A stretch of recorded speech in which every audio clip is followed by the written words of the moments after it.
Today we're talking a little bit about accounting basics. So we're not going to bore everybody with accounting. You can be an accountant if you want to do that. But obviously, if you're running a business, it's important to understand accountancy a bit.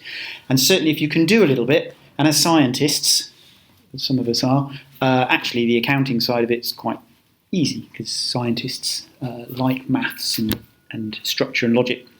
So that's actually okay. You don't have to be an economist to do it. I mean, the main things are, you hear some terms, of course. So invoices is one of them. And invoices are really important because they're the things that bring the money in. So if you're not raising any invoices, you're probably not generating any income. So almost from a financial point of view, your priority is to generate an invoice. And there is always great celebration at the beginning of a company when you send out your first invoice. And a good thing to do is send out an invoice that is not number one, because the company that's receiving the first invoice may not be so enthusiastic if they realise they're your first customer. But invoice is important. We'll come back to a little bit about that. Company expenses are the other side. So obviously, whenever you do something, you're going to really get invoices from other people. You're going to be getting expenses. So those are the business costs you need to keep track of. Petty cash, less important nowadays unless you're running some kind of real shop in the high street. You tend not to have much cash in real terms, but that's always something that's kept track of. Staff expenses, that's important because your staff will incur expenses as they go along, and it's good practice to obviously reimburse them when they should be reimbursed, but also keep track of it carefully. And there are some tax implications as well with the staff expenses, so you need to do it properly. Yeah, it's not just brown envelope stuff. So you keep track of that. Bank statements, of course, are important because that reconciles back to the bank and make sure everything that you're expecting to spend is really as it is.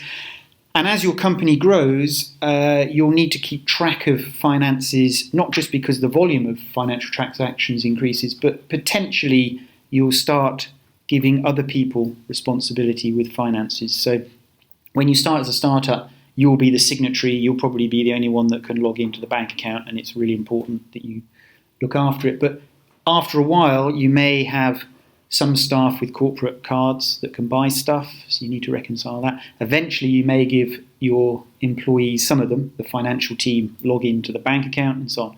So keeping an eye on the bank statement right all the time and knowing your cash position actually not only makes sure that you're watching your cash flow, which we'll come to as well, but also stopping any fraud, because it's amazing how much fraud can happen in a company where people spend money when they shouldn't. Okay, when you keep track of all this on a weekly, well, daily ideally, but you need to keep records whenever they occur, and you'd often look at these things on a monthly basis. You create your accounts, which are a good way, obviously, and a well-established way of showing all these things in a little bit more of a meaningful manner. We have two terms, really. Management accounts are almost like the draft accounts that you might have every month, which show you pretty much what's going on, but they may not be super compliant and fit sort of a tax filing. So a proper accountant might, and it's usual, at the end of the tax year or your end of your financial year, will create proper accounts, which kind of are fixed for that year, everything's taken into account, and then a filing is made for corporation tax, unfortunately. So obviously there's tax at the bottom. Now, of course, there's not just corporation tax, which is the tax on your profits. So when you're a profitable company in this country now, I think it's still 19%. It's just a little bit lower than the 20% tax rate of most individuals. So 19% is the corporation tax rate in the UK, which means that you're charged 19% on your profits, simplistically. There are some things you can change against that.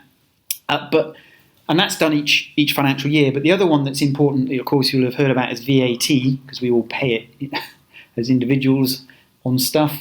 So value-added tax is another quite complicated tax that you as a company can be registered for. So you can register as a VAT company, registered company, and that means that you have to charge VAT on anything that you sell, subject to certain things, like some things are VAT exempt. And as part of that, you collect the VAT for the government, but you can also claim back the VAT you've spent. So that means that there's a lot of extra paperwork and compliance if you are VAT registered, because you've got to do all that every quarter. But the upside is that you can reclaim the VAT. So if you're buying stuff and then selling it on, you reclaim the VAT that you're buying stuff with.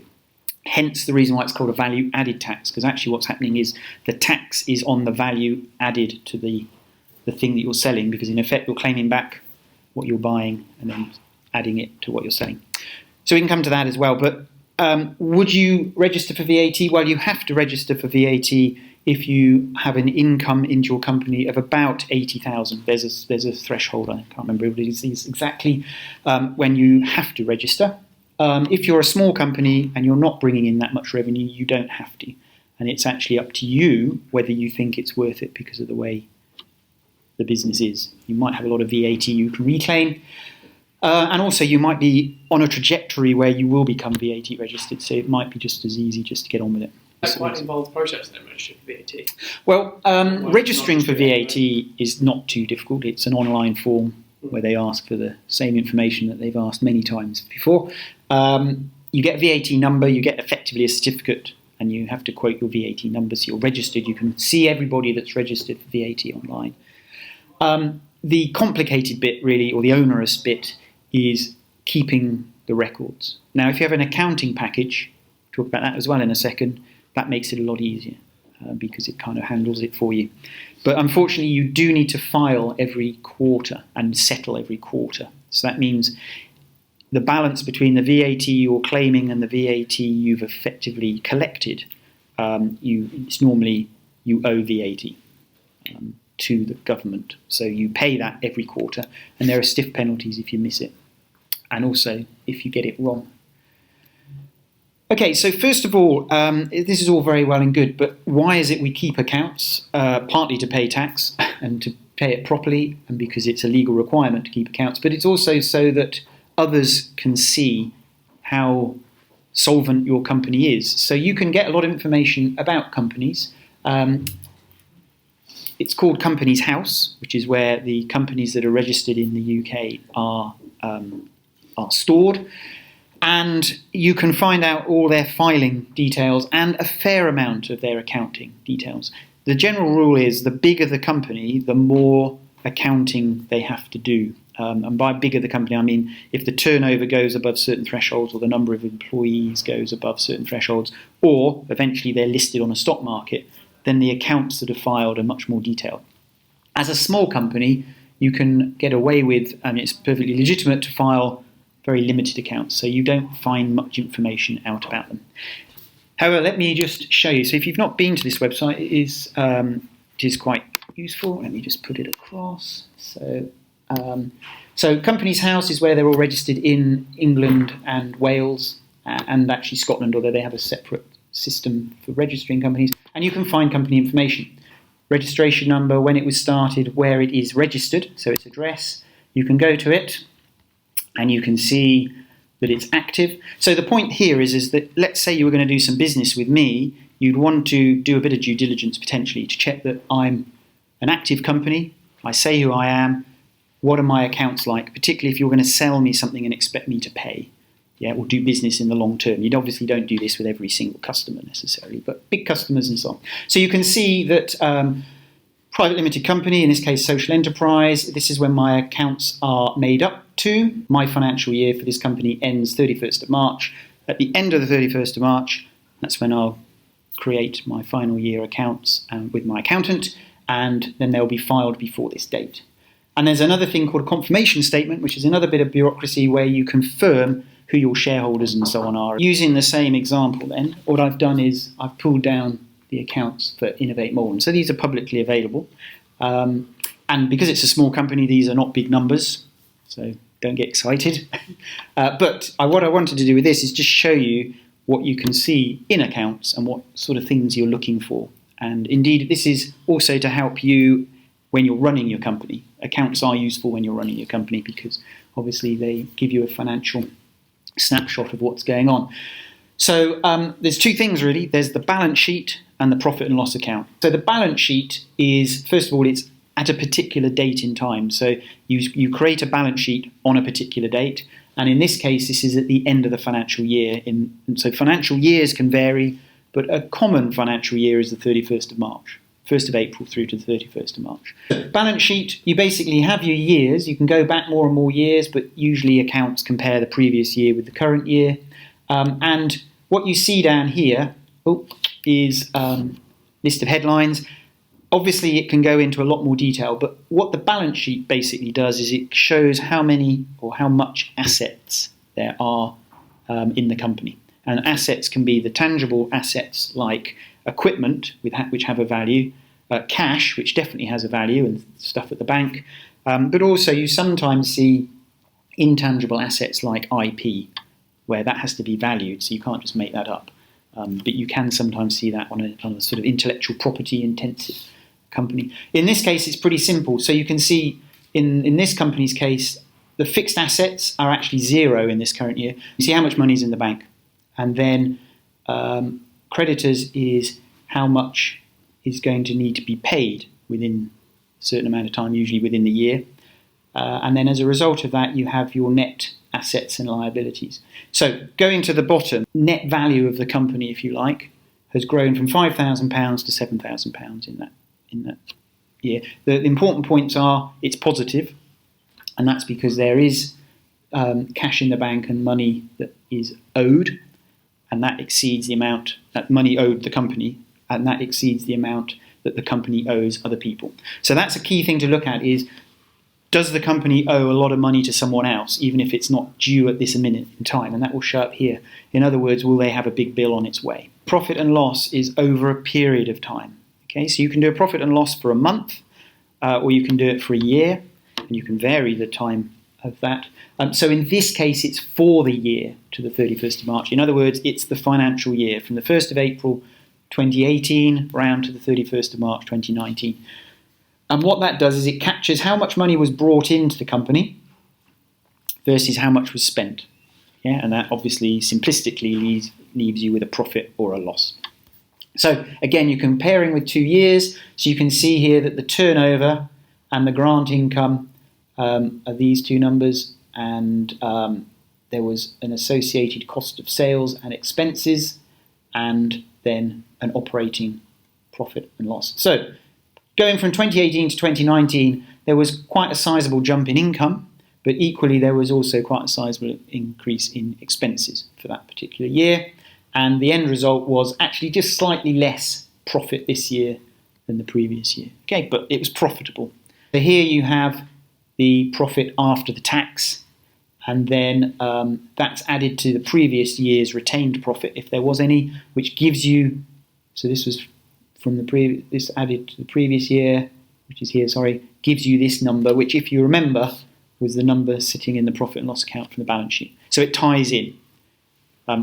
You may have to go back and think that through sort of more slowly, but the point is that the balance sheet and the profit and loss are consistent, they should be, and what this is basically saying is this is the retained profit of the company, which is now sitting on the balance sheet at the end of the year. It's the profit that the company has made.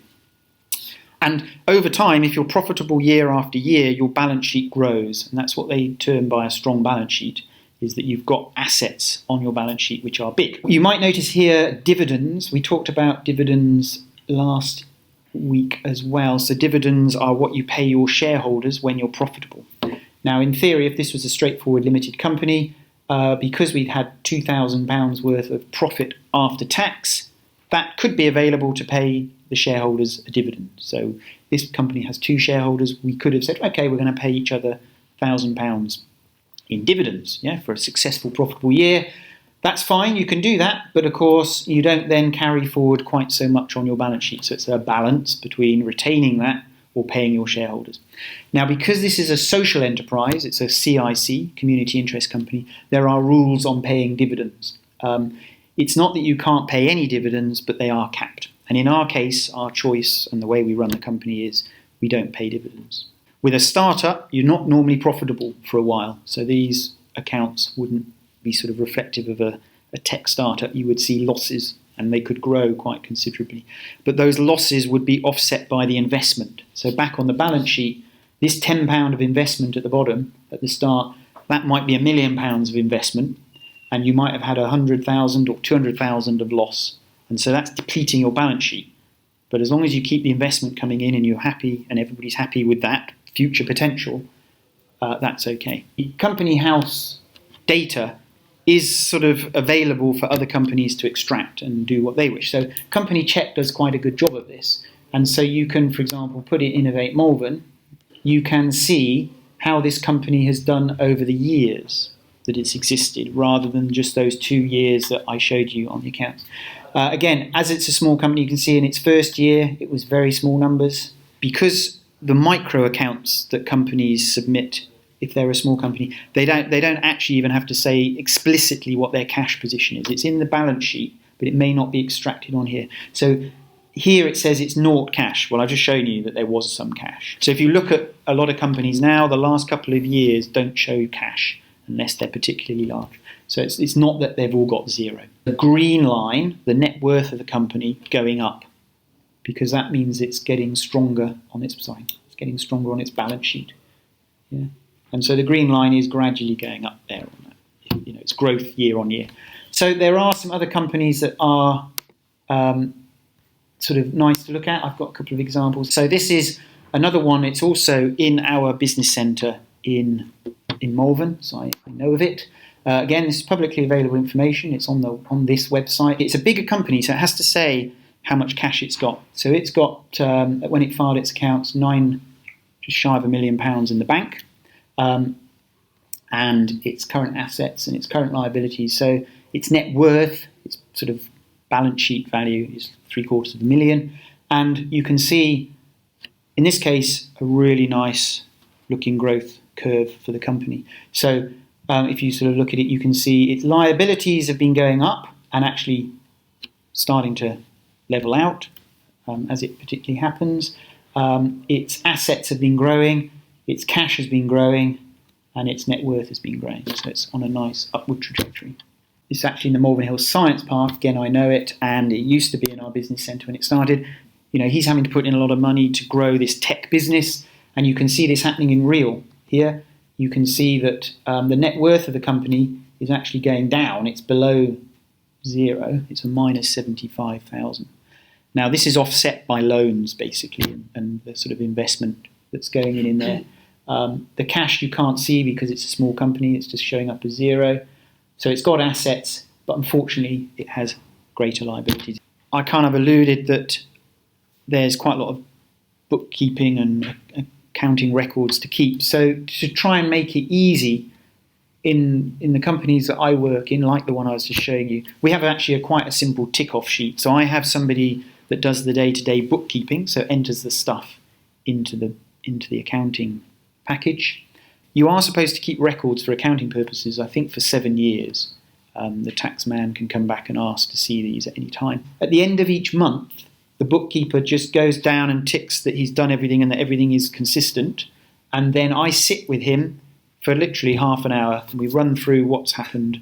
Are there any problems? Like, has some people not paid this month?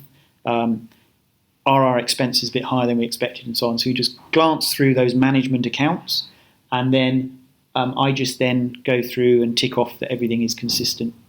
And it takes me sort of another half an hour just to look through the accounts. The reason for doing that is, one, it means me, who is ultimately responsible for the business and the bank account and everything, knows what's going on. I can obviously make sure there's no fraud. I certainly wouldn't expect any from my bookkeeper.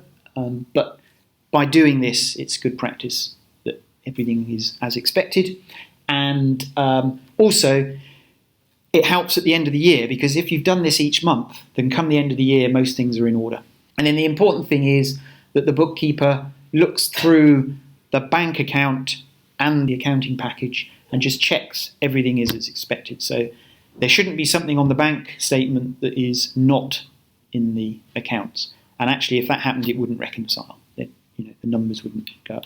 And the accounting packages are designed for this, so you can literally tick them off, the line items off as they appear on the bank statement, and at the end, it works out what your balance should be, and it should correspond to the bank statement. I've shown here just a really simple way that we've set up for most of what we do. And the key thing is that you have like sub-account numbers within the system. So you can see that in this case, 10,010. So you can see bank account, petty cash, credit card, other accounts like PayPal. So you break it all down, and then you can just simply post to all of these different accounts depending what it is. And these different categories are really useful if you have some well-defined categories like this, because you can, on the accounts package, just go straight into any one of them and see what is the value. So clearly, the bank account shows what's in the bank account, and they should be consistent, and the petty cash shows what's in the petty cash. But you can also do it with other things. So stock has a value. So if you're buying something and then selling it on, that stock that's sitting in your warehouse will have some value, and that should appear on your balance sheet and should be able to track it. And indeed, it can be a little bit convoluted in a package if it's not been set up correctly. But let's say you bought in 100 substrates that you were then going to turn into something. Those 100 substrates, you would have £1 a piece or £10 a piece sitting in your warehouse, and you would have those on your account package. And then when you sold some, that would diminish a bit as well, so it would go down. The complication with assets are that they depreciate. So what happens here is when you buy something that's quite expensive, like a computer or a big bit of tech equipment, is that you pay up front for it in a big wad of cash, like £10,000, but on your balance sheet, what you do is you reduce its value a little bit each year, and that's called depreciation. And you can come up with your own rules for this, sensible rules, but the tax man does have his own sensible rules. So in many ways, you align with what the tax man expects. The only complication, and this is why you need an accountant, is that assets like this, you sometimes have a capital allowance, which treats how the capital is taxed differently from how your accounting package sees it. So it sounds a bit overly complicated, but the point is when you buy something, on the balance sheet, it will go down in value each year as it depreciates. For example, computers may go down a third each year. They maybe last 3 years. Furniture like this table, you might have a policy is a 7-year depreciation, and there are guidelines and so on. You've then got the income, so you break down income on in terms of what you might be generating income from. So it could be certain types of sales, or you're consulting, or you get grants. Startup companies, particularly tech startups, will try and get some grants, so that would appear there. And then the overheads, you can see how you can split these up, for example. So you've got your salary, which again gets split into the money you pay the individual and the tax authority, the PAYE, and pension. And the reason it's useful to break these down is year on year you can look to see whether the category is becoming more and more expensive. Are you spending more and more on hotel accommodation and so on? And also, when you budget, which is the step before spending all the money, hopefully, you would have a budget for all of this, so you can see what you're expecting to spend over the year, and then you can compare with your budget. Okay, and there are many other expenses actually, and you can be as detailed or not as you want, but typically you're going to be buying stationery, you're going to be marketing, you're going to be paying for utilities, you've got your website, you're going to have to pay for an accountant, you probably need insurance, you're going to be renting.